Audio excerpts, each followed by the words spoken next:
कसले लाडू आहेत ओळखलेत का? नाही ना? तर चला रेसिपीज बघूया. तर हे आळीव मी 2 तासाआधी भिजत टाकलेला आळीवला हलीमसुद्धा म्हणतात. तर हो, आपण करणार आहे आळीवचे लाडू. तर इथे रवा व्यवस्थित भाजून घेतलेला मी सगळं प्रमाण अर्धा वाटी घेतलेलं आहे. तर तुम्ही आपल्या आवडीनुसार प्रमाण घेऊ शकता. तर तूप घालून रवा छान भाजून घेतलेला आहे. तर त्याच कढईमध्ये तूप घालून मी बेसनसुद्धा भाजून घेणार आहे. बेसनसुद्धा अर्धा वाटीच घेतलेला आहे. आणि बेसन भाजायच्या वेळेस अगदी छान सुगंध यायला लागलेला आहे. छान सोनेरी रंग येईतोवर परतून घ्यायचा. आळीवची तासीर गरम असते म्हणून हे हिवाळ्यात खाल्ल्यास अगदी उपयुक्त आहे. म्हणून प्रेग्नेंट असलेल्या महिलेने हे अवॉइड करायचे आहे प्रेग्नेन्सीमध्ये खाणे. डिलेवरीनंतर एखाद्या बाळातनीस याची खीर करून द्यायला अतिशय उपयुक्त आहे.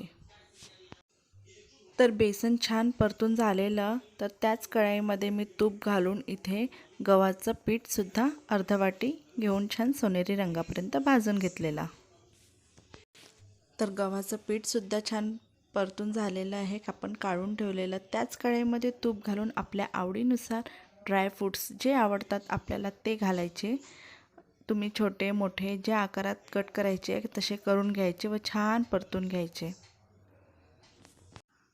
तर मी इथे 1 टेबलस्पून घातलेला आहे खसखस व छान खसखस तडतडायला लागले तोवर छान परतून घ्यायचे. आणि माझ्याकडे अवेलेबल होते मगज बी, तर मी ते सुद्धा छान परतून घेणार आहे.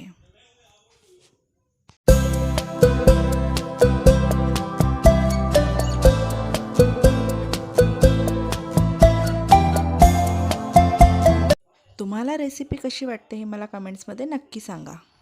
तर ड्रायफ्रूट्स परतून झाल्यानंतर त्या कढईमध्ये पुन्हा तूप घालून आपण इथे आळूसुद्धा छान परतून घेणार आहे. कॅल्शियम वाढीसाठी आणि केस गळती थांबवण्यासाठी रामबाण उपाय म्हणजे आळीवाची खीर किंवा लाडू. तर आळीवसोबत आपण इथे सुक्या नारळाचा कीससुद्धा भाजून घेणार आहे. अस्थमा, दमा असलेल्या व्यक्तींनी सुद्धा आळीवाचे सेवन नक्की करा.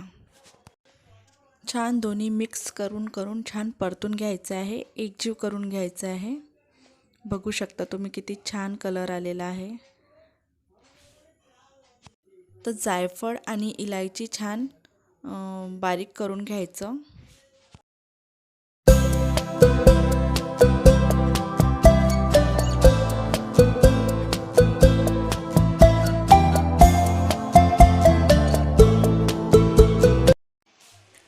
तर आळीव आणि खोबरं छान परतून झालेलं आहे. तर यात तुम्ही गूळ टाकून घ्यायचं आहे. गूळ घालून मी याला छान व्यवस्थित मिक्स करून घेणार. कमी गॅसमध्ये छान गूळ विरघळून घ्यायचं.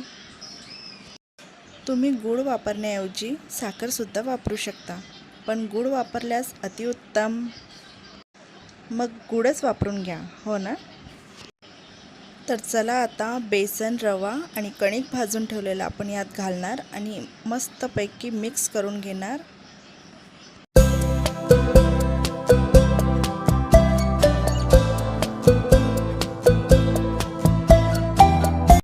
तुम्ही व्हिडिओ कुठून बघताय हे सुद्धा नक्की सांगा मला कमेंट्समध्ये. तर चला आपण भाजून घेतलेले ड्रायफ्रूटसुद्धा ॲड करून घेतलेला आणि व्यवस्थित मिक्स करून घ्यायचं. आणि बघा किती छान लाडू बांधले जातात. तर आपण इथे जायफळ आणि इलायचीचं पावडरसुद्धा यात मिक्स करून घेणार आणि व्यवस्थित मिक्स करून सगळं लाडू बांधायला सुरुवात करणार.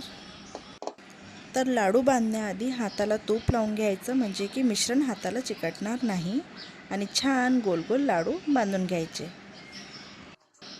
तुम्ही व्हिडिओ कुठून बघताय हे सुद्धा नक्की सांगा आणि चॅनलला लाईक सबस्क्राईब करायला विसरू नका. आणि तुम्ही याआधी आळूचे लाडू खाल्लेत का हे मला नक्की कमेंट्समध्ये सांगा. तर बघा किती छान लाडू रेडी झाले आहेत. तर अशा प्रकारे मी सगळे लाडू बांधून घेणार आहे. बघा झाले रेडी. सबस्क्राईब करायला विसरू नका. खसखसमुळे लाडू किती छान दिसत आहेत बघा. तर आपले लाडू झाले आहे रेडी. तर आपण हवाबंद डब्यामध्ये याला 1 महिना ठेवू शकतो आणि रोज सकाळी एक खायचा आणि ठणठणीत राहायचं आहे.